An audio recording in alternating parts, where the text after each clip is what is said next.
She sat alone on a park bench, 90 years old, fragile hands, silver hair, forgotten by the world she once fought to protect.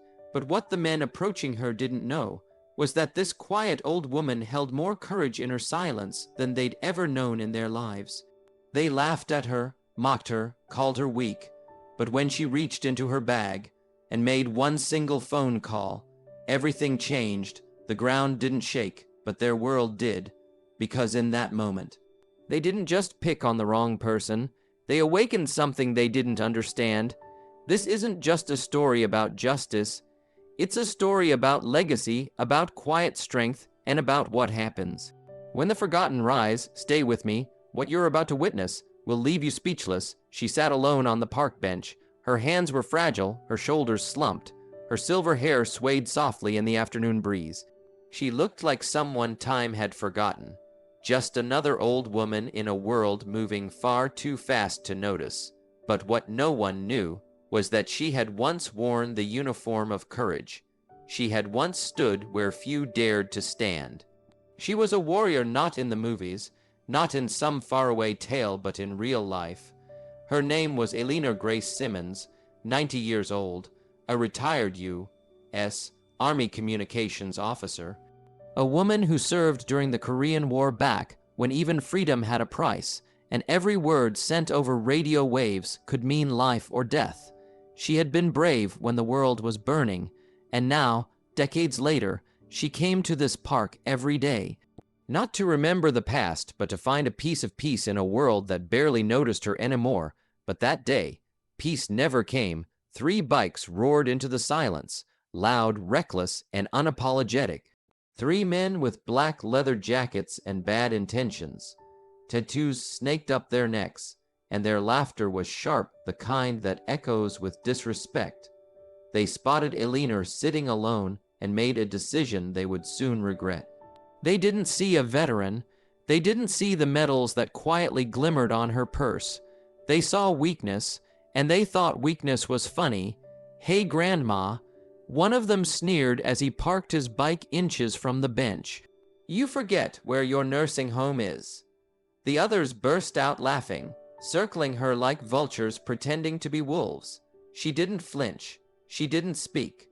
She just looked up at them steady, calm, and without fear. Another one stepped forward. He picked up the American flag pin from her coat and flicked it. Cute little badge. Still fighting wars, are we? They were expecting fear, tears, maybe a begging old woman who'd stumble away. What they got instead was silence, not weakness, control. Eleanor slowly stood up, back straight, eyes focused. Her voice, low and steady, finally broke through the arrogance around her. "You boys ever read a history book?" she asked. "Or just tear down what braver people built for you?" They laughed again, louder this time, trying to mock her, trying to drown the authority in her tone, but something in their faces cracked. The old woman wasn't playing their game.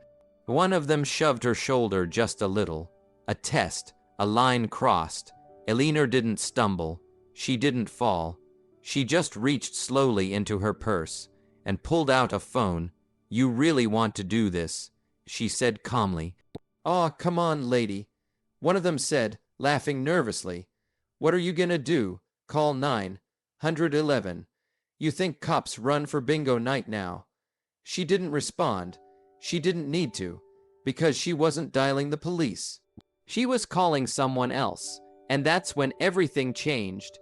You see, Eleanor wasn't just a retired veteran. She wasn't just another forgotten hero of yesterday. She was still part of a brotherhood, a quiet circle of protectors who never stopped watching over their own. Men and women who'd fought beside her. Some still wore the uniform. Others wore civilian clothes now. But they were bonded by something deeper than blood, something forged in battle, in trust, and in sacrifice. She pressed one button, just one, and then she waited. The bikers laughed again, but this time it wasn't as loud. They were getting uncomfortable, the way she stared, the calmness, the certainty in her hands. "Lady, you're crazy," one of them muttered, stepping back a bit. Eleanor didn't blink. 10 minutes passed, and then the sound came, not from behind, not from above, from all sides. 4 black SUV rolled into the park. Silent, precise, They didn't need sirens. They didn't need warning. Doors opened. Men stepped out sharp, trained, focused.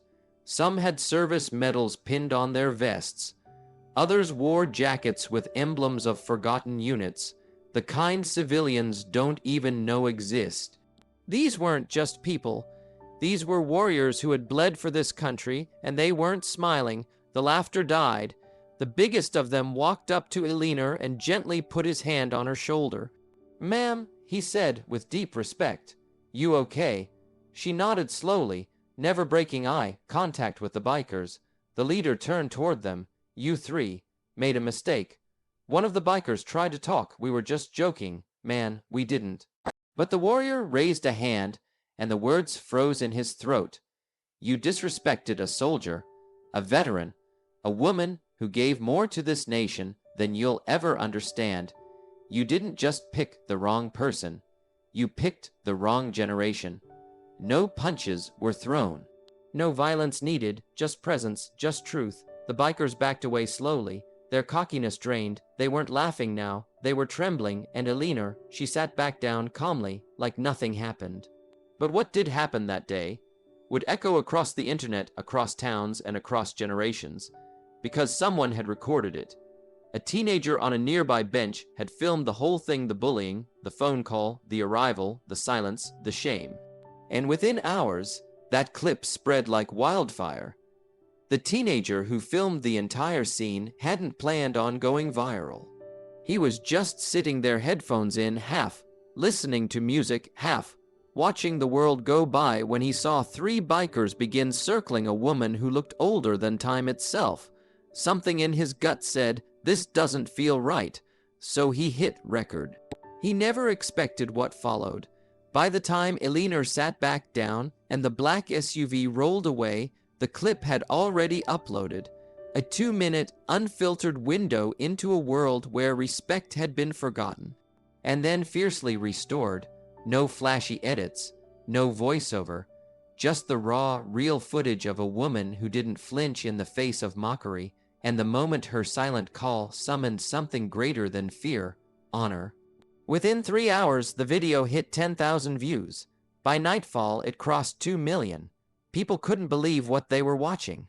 A 90-year-old woman, surrounded and insulted by bikers, and then standing up, unshaken, dialing a number without saying a word, and suddenly being defended by what looked like an elite squad of quiet warriors. The comments exploded. "I cried watching this. My grandfather was a vet. This broke me. She reminded the world what strength really looks like." And then someone recognized her. An old photo was posted in the replies. A black and white image from 1953. A young Elinor standing tall in uniform, headset on, eyes forward. The caption read, "Elinor Simmons, Communications Officer, Korean War, 3rd Infantry Division, Bronze Star recipient." The moment that photo hit the thread, the internet lost its breath. Because suddenly she wasn't just the old lady in the park. She was a hero, and the world remembered. News anchors scrambled to verify the story. Blogs picked it up. Podcasts began dissecting the footage. Veterans from every corner of the country started sharing their own stories of Elinor, of what she meant to their units, of how she used to teach young recruits how to handle radio gear during heavy shelling.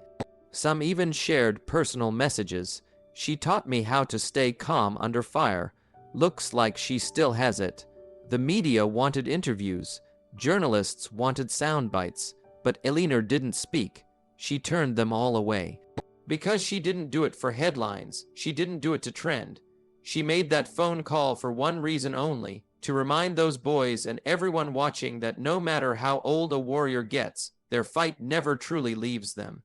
The bikers, on the other hand, weren't just trending. They were infamous. Within 48 hours, their names were identified. The internet doesn't forgive easily, and it certainly doesn't forget when someone disrespects a veteran on camera. Their employers were contacted. Their social media pages were flooded.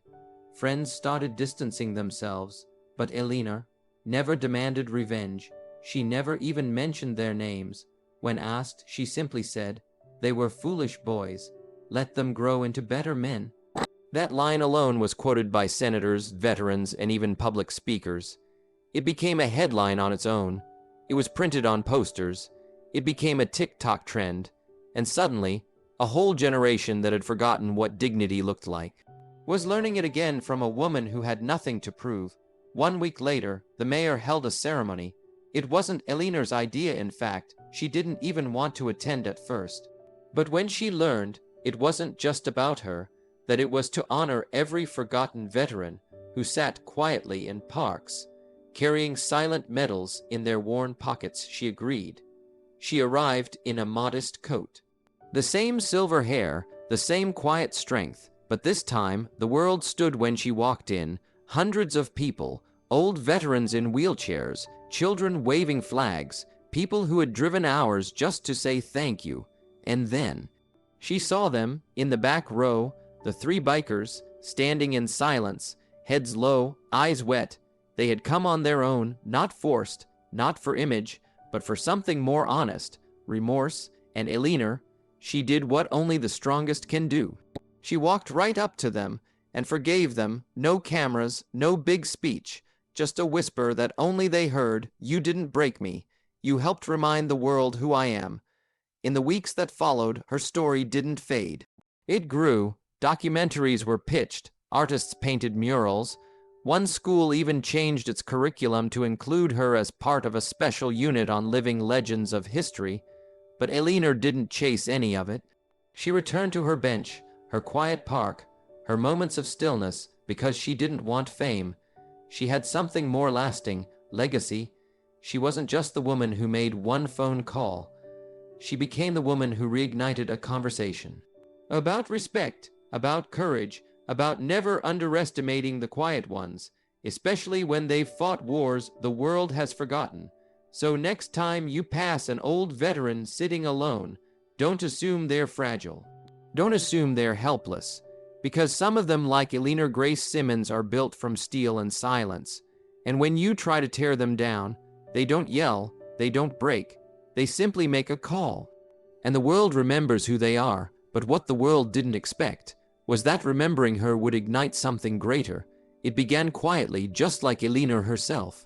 A group of young veterans, ones who had served in Iraq and Afghanistan, came together to create something in her name. Not a foundation, not a brand, a movement. They called it Grace in Silence, inspired by her name. Born from her stillness, its purpose, simple, to remind the world that heroes don't always shout, that not all strength roars, some strength just endures. They created small care kits for veterans in nursing homes, flags, handwritten letters, medals returned from pawn shops and restored with honor.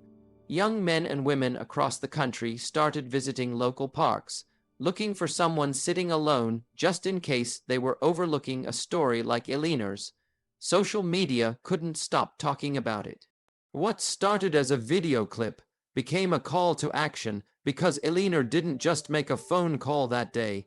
She made the world look in the mirror. But Eleanor, she didn't change, not even a little. She still came to that same bench every morning without fail, a paperback book in her lap, a small American flag pinned to her collar, and every now and then, a stranger would sit beside her. Some brought flowers, some brought letters, some just sat in silence, unsure what to say, overwhelmed by the weight of being in the presence of someone who had lived through so much and still remained so deeply human. And yet, she treated them all the same, with quiet warmth, with eyes that had seen more than they spoke of, with hands that no longer held weapons, but still held truth. One day, a little girl no older than 7 sat beside her. She had curly red hair and bright green eyes. She tugged on Eleanor's sleeve and whispered, "Are you the lady from the video?" Eleanor smiled gently. "I suppose I am." The girl's next words were soft, but they silenced the wind. "I want to be strong like you when I grow up." Eleanor didn't laugh. She didn't downplay it. She leaned in and said, Then never let anyone tell you that quiet people are weak.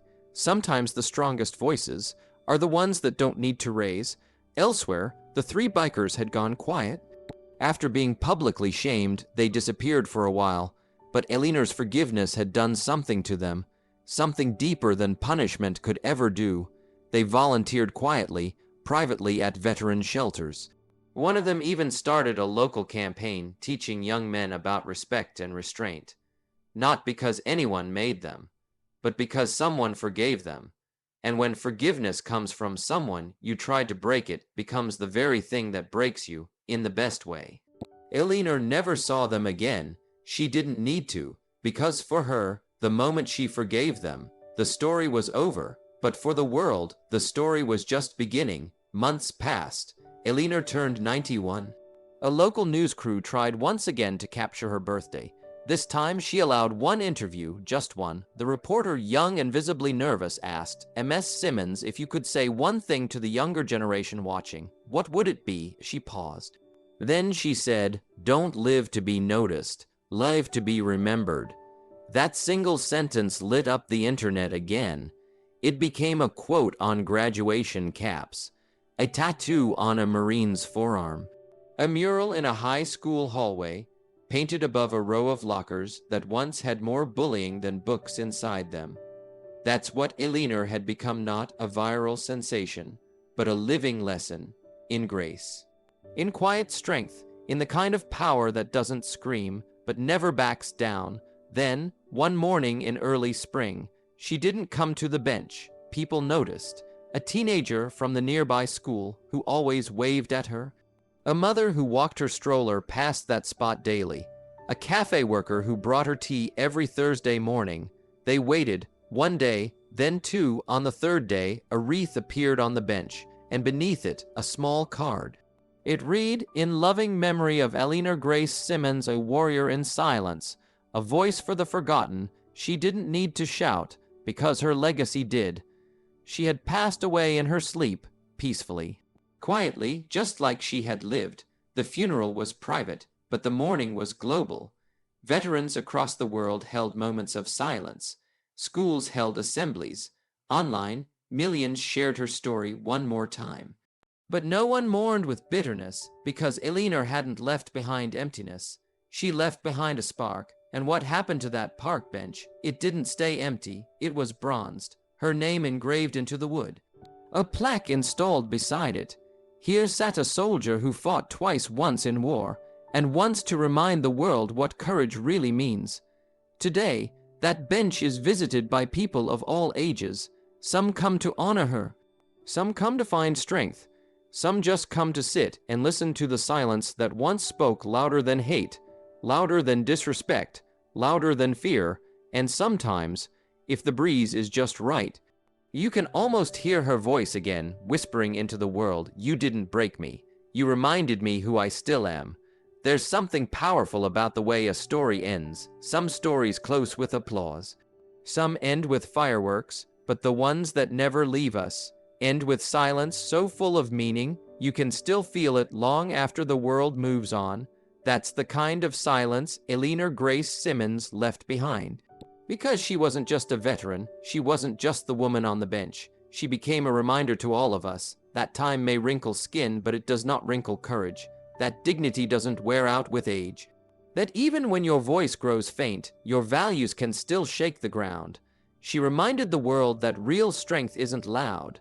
It doesn't come from dominance or intimidation. It comes from knowing exactly who you are, and never letting anyone take that from you. They thought they saw an old woman. What they were really looking at was a legacy in motion, because people like Elinar, they don't vanish, they multiply. Every kid who sat beside her, every veteran who stood taller because she stood first, every viewer who wiped their eyes watching her video and whispered, "That could have been my grandmother," they all carry a piece of her now. And that's the truth about legacy. It's not in statues or ceremonies. It lives in the small moments, a stranger standing up for another, a child learning respect before power, a nation remembering the names it had forgotten. And somewhere beyond all we see, maybe there's another bench, maybe it's quiet, Maybe there's no wind, no noise, just light, and maybe Eleanor's sitting there now, not because she needs rest, but because she earned it. And if we listen closely, not with our ears but with our hearts, we'll still hear her whisper, when the world forgets how to be kind, be the one who remembers. Because some people make noise, but the rare ones, they make echoes, and echoes they never truly fade. They just keep reminding us of who we're meant to be.